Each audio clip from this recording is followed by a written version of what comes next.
Hello friends, मेरा यानी मौलिक चौकसी का श्रीजी कंस्ट्रक्शन की ओर से प्रेम भरा नमस्कार।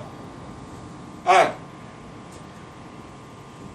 मैं फिर आपके सामने वाटरप्रूफिंग की मेरी सीरीज जो यूट्यूब चैनल पे चलती है अवेयरनेस के लिए, इंडस्ट्री को लीक प्रूफ और हमारा जो मिशन है leak proof India, healthy India बनाने के लिए जो चल रही है, वो सीरीज में आज मैं मेरा 11वां वीडियो स्विमिंग पूल या splash pool, fountain, lily pond area या कोई भी वाटर बॉडी का वाटरप्रूफिंग कैसे करना चाहिए। पोडियम एरिया है या सॉइल में है, सॉइल एरिया में है, नीचे पोडियम या बेसमेंट नहीं है, या कोई टेरेस लेवल पे वाटरप्रूफिंग या कोई भी वाटर बॉडी स्ट्रक्चर है, तो उसका वाटरप्रूफिंग कैसे करना चाहिए, क्यों करना चाहिए।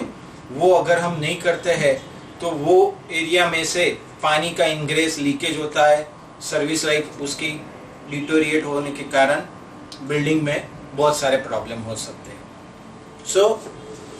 स्विमिंग पूल एरिया का वाटरप्रूफिंग क्यों करना चाहिए और कैसे करना चाहिए। सबसे पहले हर बेसिक IS कोड के हिसाब से वाटरप्रूफिंग करने से पहले जो एरिया में वाटरप्रूफिंग करना हो वो एरिया में नेकेड पॉन्ड टेस्ट करना चाहिए। सीमेंट सेंट के मोर्टार लीन कंक्रीट के बना के उसमें पाले बना के उसमें पानी भर देना चाहिए। 72 घंटे 72 आवर्स पानी को रखना चाहिए, 1 से 1.5 इंच, और फिर नीचे नेगेटिव साइड से उसमें चेक करना चाहिए कि कहीं डैम्पनेस आ रही है या लीकेज हो रहा है। अगर होता है तो वो एरिया में सीमेंटेशियस इंजेक्शन ग्राउटिंग करना चाहिए। फिर वो सीमेंटेशियस इंजेक्शन ग्राउटिंग करने के बाद दोबारा चेक करना चाहिए और उसको किसी भी तरीके से उसको सेट करके वो इंग्रेस 0 करना चाहिए। माने सबसे पहला वाला स्टेप में नेकेड पॉन्ड टेस्ट अपना 0 हो गया, माने सक्सेसफुल हो गया, फिर हमें वाटरप्रूफिंग स्टार्ट करना चाहिए। वाटरप्रूफिंग के लिए हमें जिस एरिया में वाटरप्रूफिंग करना चाहिए, स्विमिंग पूल है, लिली पॉन्ड है, कोई भी वाटर बॉडी है, फाउंटेन है या स्प्लैश पूल है, 12वीं मंजिल पे है, पोडियम लेवल पे है, या किसी विला का वाटरप्रूफिंग है सॉइल एरिया में कि उसमें से लीकेज जाता है तो सॉइल एरिया में जाता है, पानी जमीन में जाता है, या पोडियम में है और लीकेज होता है तो वो पार्किंग एरिया में जाता है। हो सकता है वहाँ कोई पार्किंग हो या ड्राइवे हो, या कोई 12वीं मंजिल पे वाटर स्विमिंग पूल है, स्प्लैश पूल है, तो उसमें लीकेज होता है तो वो 11वें मंजिल की सीलिंग में दिखता है। तो वो सब नहीं होए उसके लिए हम कैसा और क्या कर सकते हैं वो हम आज जानेंगे। सबसे पहले माइक्रो क्लीनिंग बढ़िया सा करना चाहिए, वेल इक्विप मैनर से, वाटर जेट के माध्यम से और हाई टूल्स की वजह से माइक्रो क्लीनिंग करना चाहिए।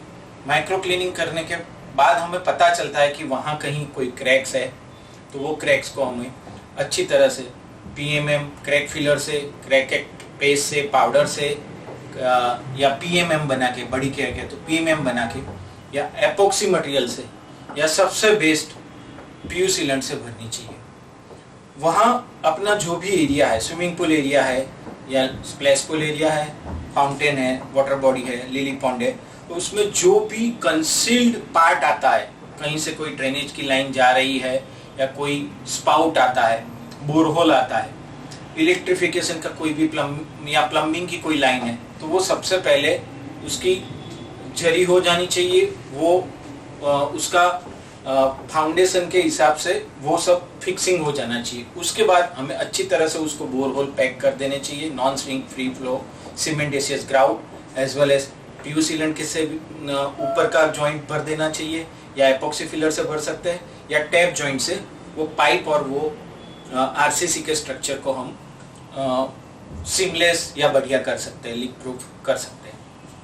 अगर ये बिल्डिंग या अपना ये स्विमिंग पूल जो भी बन रहा है उसमें कोई कोल्ड जॉइंट आया हो, तो कोल्ड जॉइंट है, कंस्ट्रक्शन जॉइंट है, तो वो जॉइंट हमें अच्छी तरह से टैप जॉइंट सिस्टम से करना चाहिए। बहुत रेयरली स्विमिंग पूल एरिया में या वाटर बॉडी एरिया में कोई जगह पे कहीं एक्सपांसन जॉइंट है तो उसकी ट्रीटमेंट सही से करनी चाहिए। अहमदाबाद में आनंद में, मधुबन रिसोर्ट में, स्विमिंग पूल के बीच में ऐसा एक्सपांसन जॉइंट है, तो वो बहुत बढ़िया सा ट्रीट किया हुआ है कि जिससे स्विमिंग पूल भी बरकरार रहे, पानी का लीकेज भी नहीं हो और एक्सपांसन जॉइंट भी वही का वही सही रहे, क्योंकि वो बहुत लंबा एरिया है। अच्छा, अभी हमें वाटरप्रूफिंग कौन से मटेरियल से करना चाहिए, क्योंकि ये एरिया 24/7 वाटर में रहेगा। स्विमिंग पूल है तो 24/7 वाटर में रहेगा, फाउंटेन है तो भी 24/7 वाटर में रहेगा, स्प्लैश पूल है या लिली पॉन्ड है तो पानी वहाँ 24/7 वहीं पे रहने वाला है 365 डेज। सो हमें वाटर बार बढ़िया सा हेडवे के हिसाब से कितनी हाइट पे है वो वाटर बार बेयर कर सकता है, वो देख के उसका कोटिंग का सिलेक्शन करना चाहिए। एज वेल एज ये पोडियम एरिया में है या हाइट पे है, टेरेस पे है, तो फ्लेक्सिबल भी होना चाहिए।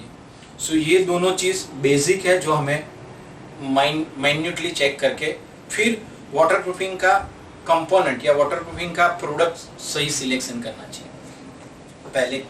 बहुत पहले एपीपी मेम्ब्रेन से 3-4 mm की एपीपी मेम्ब्रेन से भी वाटरप्रूफिंग होता था। आज भी कई जगह पे ये हो रहा है कि आप प्राइमर लगाओ, उसके ऊपर एपीपी मेम्ब्रेन टॉर्कन वेल्डिंग से लगाओ और फिर उसके ऊपर आप स्क्रीड करके करो। ये एक पहला वाला ऑप्शन आज भी चल रहा है। बिटुमिनस लैम्प्स के 3 कोट करने के बाद सैंड स्प्रिंकल करने वाला दूसरा ऑप्शन भी आज चल रहा है। क्रिस्टलाइन कोट भी 3 कोट करने वाले तीसरा ऑप्शन भी आज चल रहा है। पर मैं ज़्यादातर 2 कंपोनेंट मटेरियल का ज़्यादा सजेस्ट करूँगा। वो 2 कंपोनेंट मटेरियल अच्छी तरह से उसके थिकनेस को मेंटेन करके, जिससे वाटर बॉडी या वाटर का प्रेशर बरकरार रहे, उस हिसाब से 3.5 kg पर मीटर स्क्वायर, 4 kg पर मीटर स्क्वायर, मिनिमम 3 kg पर मीटर स्क्वायर, उस हिसाब से कोटिंग करना चाहिए। उसके 3 कोट। और अभी बूमिंग जो अभी के मार्केट के हिसाब से है उसमें आप पीयू कोटिंग, पोली यूरिया कोटिंग कर सकते हैं, उसके 2 कोट प्राइमर के साथ कर सकते हैं, या पोली यूरेथीन भी कर सकते हैं, प्राइमर और 2 कोट। अभी ये सब हो जाने के पहले जो भी जंक्शंस होते हैं वो सब junctions horizontal, vertical, each and every junctions tap joint से उसको सील कर देने चाहिए सैंडविच कोट करके। उसके ऊपर सीमेंट मोटर का बढ़िया सा वाटा करना चाहिए और अपना कोटिंग की ये 5 में से कोई भी सिस्टम सही करनी चाहिए।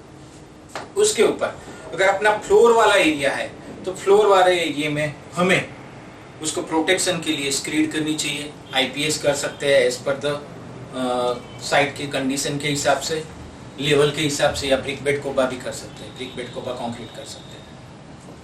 और वॉल वाला एरिया है तो वॉल में हम अच्छा वाला प्लास्टर कर सकते हैं रिच मोर्टार से 1:4, 1:5 से, with liquid integral waterproofing compound से ही हमें फ्लोर में स्क्रीड करना चाहिए या आईपीएस या इंडिया वाटरप्रूफिंग करना चाहिए, और ऐसे ही हमें वॉल पे प्लास्टर करना चाहिए। फिर उसके ऊपर जो अपना फिनिशिंग आता है, जो भी अपना स्विमिंग पूल है या लिली पॉन्ड है, कोई भी टाइप की वाटर बॉडी है, स्प्लैश पूल है, तो उसमें समझो बीसा सा आ रही है या ग्लास मोज़ेक आ रहा है या अच्छा वाला टाइलिंग आ रहा है, तो वो टाइल हमें टाइल जॉइंट मोर्टार के साथ, स्पेसर्स के साथ और एपोक्सी मोर्टार के साथ विद टाइल मोर्टार से बढ़िया सा करना चाहिए। और उसका हर एक जॉइंट अच्छी तरह से बढ़िया सी कंपनी की सिलेक्शन प्रोडक्ट से सिलेक्ट करके उसे फिनिश करना चाहिए। ये हो जाने के बाद हमें स्टेज बाय स्टेज अपना कंप्लीट वाटरप्रूफिंग हो जाने के बाद स्टेज बाय स्टेज उसको पॉन्ड टेस्ट ले लेना चाहिए। कंप्लीशन ऑफ वर्क हो जाने के बाद हमने 1 फुट पानी भरा, फिर चेक किया, फिर 2 फुट पानी भरा, फिर चेक किया, ऐसा करके जहाँ तक अपना सर्विस एरिया है अपना स्विमिंग पूल का, वो पूरा पॉन्ड टेस्ट के साथ चेक कर देना चाहिए। और वो सक्सेसफुल होने के कारण हम अब ऐसा कह सकते हैं कि हमारा स्विमिंग पूल एरिया या फाउंटेन एरिया या स्प्लैश एरिया या lily pond area 100% full proof waterproofing system के साथ रेडी है, और वो हम यूज़ कर सकते हैं हमारी इम्यूनिटी के लिए और हमारी रिक्वायरमेंट के हिसाब से। सो थैंक्स अ लॉट मेरे प्यारे दोस्तों। मेरी इस चैनल को श्रीजी कंस्ट्रक्शन करके जो यूट्यूब के माध्यम पे चल रही है उसे आप लोगों ने अभी तक सब्सक्राइब नहीं किया हो तो कर लीजिए और बेल आइकॉन दबा के उसको सपोर्ट कीजिए, जिससे मेरी कोई भी नई आने वाली वीडियो का आपको तुरंत पता चल जाए। खुश रहे, मस्त रहे, स्वस्थ रहे, पर अस्त व्यस्त न रहे। जय हिंद।